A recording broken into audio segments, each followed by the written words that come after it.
What's up, everybody? Welcome back to the channel, or first time here, welcome to the channel. My name is Andrew, and today I wanted to go into a little bit more depth. I wanted to actually read the article that I had briefly mentioned in the last Blame the Algorithm podcast. So without any further ado, I guess, or any ado at all, let's get into it.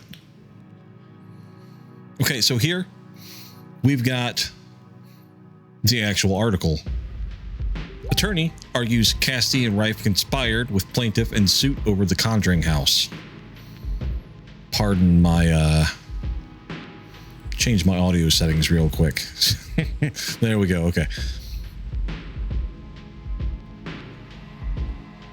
Burrillville. It's a case that includes all of the sordid ingredients of a made-for-TV movie, from ghosts and celebrities to decidedly odd behavior and intervention from a distant, estranged relative.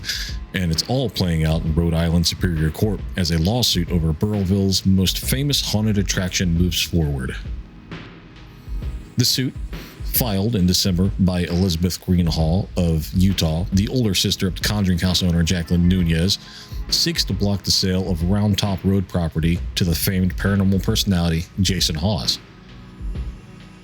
Nunez, who purchased the 300-year-old farmhouse for $1.5 million in 2022, was denied a business license to operate the location as a tourist attraction last November following legal and other troubles in town.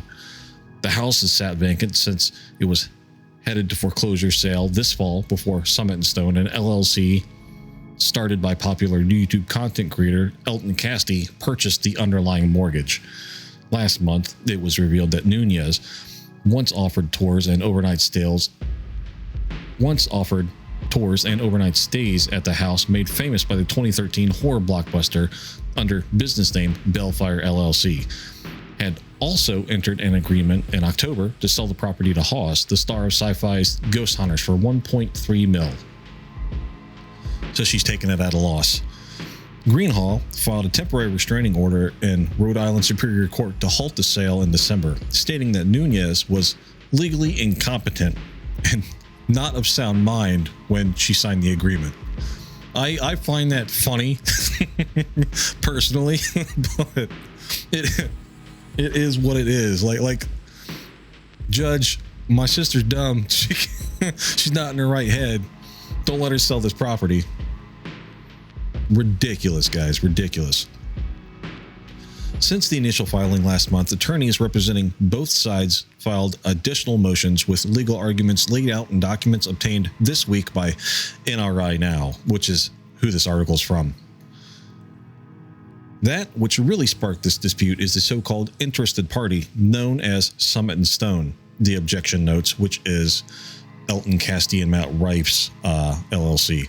Although the plaintiff, oddly, has recently come out of the proverbial word work to suddenly become involved in this matter and the commencing lawsuit. The dispute concerning the purchase of the sale property to Hawes actually arose when Elton Castee and Matt Rife, after purchasing Ed and Lorraine's Occult Museum in Monroe, Connecticut, which they announced publicly in April 2025, then apparently desperately wanted to purchase the property in Rhode Island, given that it's the Conjuring home that is known for the Warrens' paranormal investigations.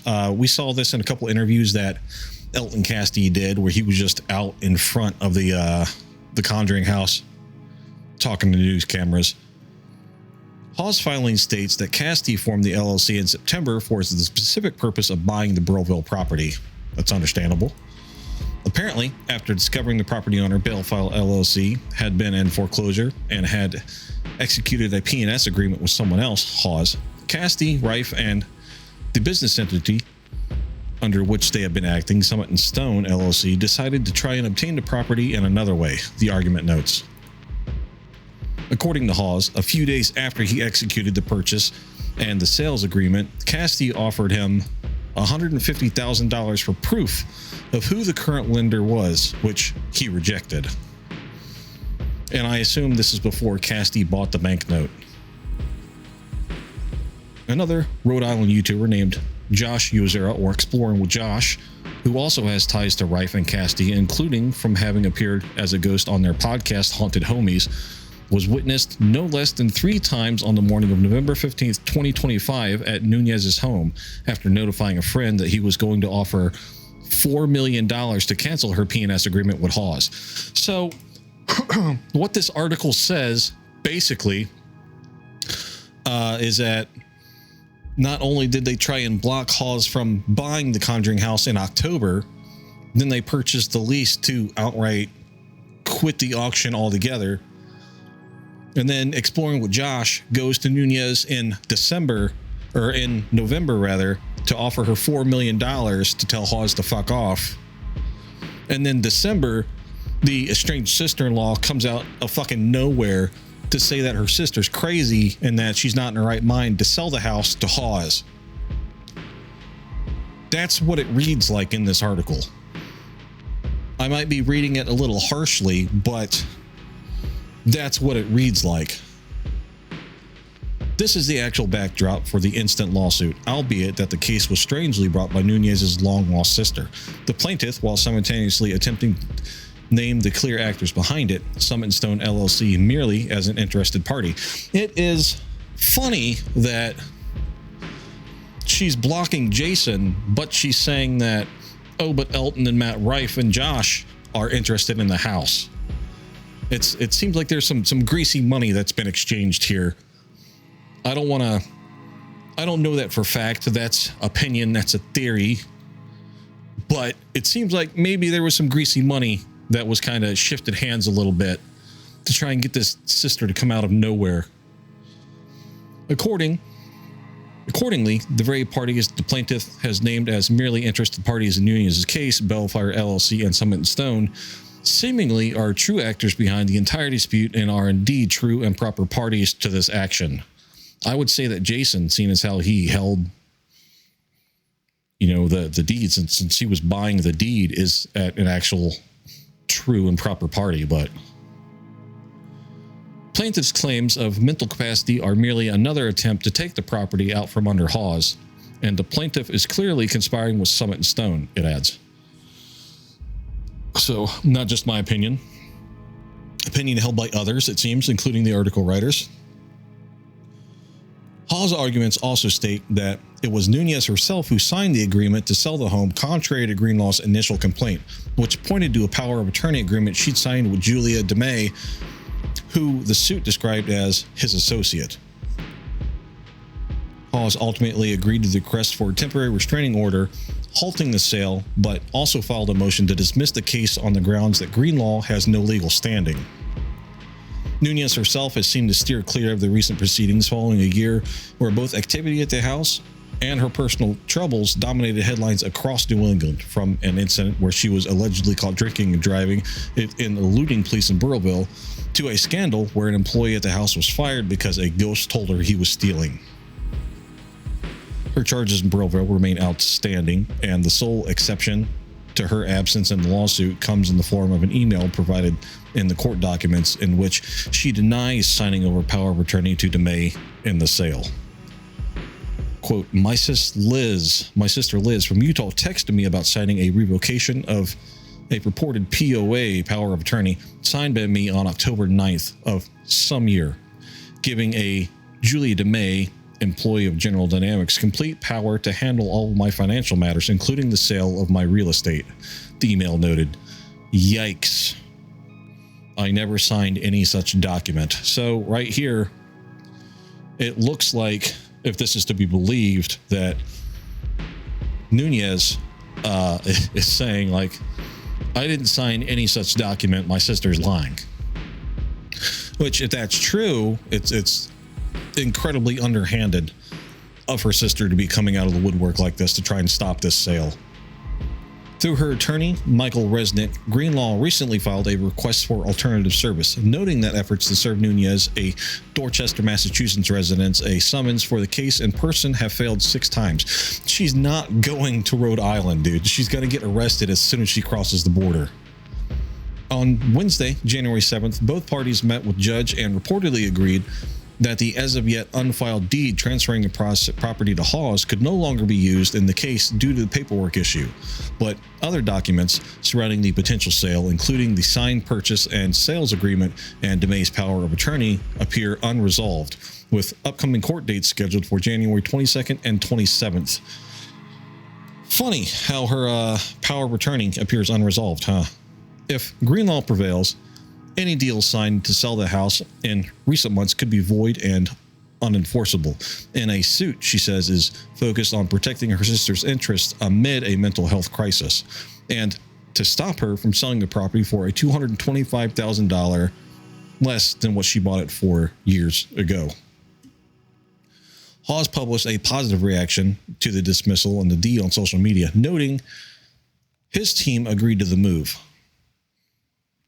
Quote, "Today was a good day. Things are moving in the right direction," Hawes noted. "There should be more information to share by the end of the month. For now, it's about keeping everything, property, land, etc., protected, looked after, and secure while this process runs its course. This Phantom Files, Florio is a good friend of mine." She says, okay, adding some more stuff here. The article is linked for you to read, so Jacqueline's apparently wants Jason to have the house. Also, looks like Elton may be doing some shady stuff on the side, stuff that seems important for a lawyer to bring up, so must be something that is a concern in the court's eyes. Jacqueline's posts on Facebook are wild. If they are being used as evidence in court case by the plaintiff, then they can be used by defense too. Lots of stuff will be coming out in the next bit. Even if it takes a few months, everyone will find out the truth. And then this just links the article that we read. So weird stuff. So yeah, it appears that Elton Castee, Matt Rife, and Exploring with Josh are being incredibly sneaky and underhanded in an attempt to wrestle the Conjuring House from Jason. Now, here's the thing. I don't have a dog in the fight. I went after Jason to try and get clarity on the whole GoFundMe thing. I don't particularly care. I understand what he's doing with the GoFundMe. You know, he wants to keep entry fees and costs down for the house. Fair. You know, he doesn't want to charge $2,000 a night for investigations on the property. That's reasonable. I can understand that 100%. Elton and Matt running the Warren Museum. Some of the stuff that he brought up in a live stream talking about how he had to spend thousands of dollars on towels and stuff like that. It's like, dude, you're running it as a bed and breakfast. You have to give people towels. Like, that's a necessary business expense. There's stuff that you have to do legally: towels, toothbrushes, toothpaste. Like, you've got to keep the house stocked, right? That's on you to run the place as a bed and breakfast. Those costs, while yes, they will be passed on to the people, don't denote a $2,000 a night. And like, his argument is like, oh, you know, you could get a group of 8 people and get the cost down to $250 a person. Then why not just have the cost at $250 a person per night? That's kind of where it is. I don't know. Like I said, I don't really have a dog in this fight. My good friend Jay Karts is fairly well acquainted with Elton. I don't want to cause any drama there, being as how I am a friend of Jay Karts, but I have issues with the way that Elton is handling all this stuff.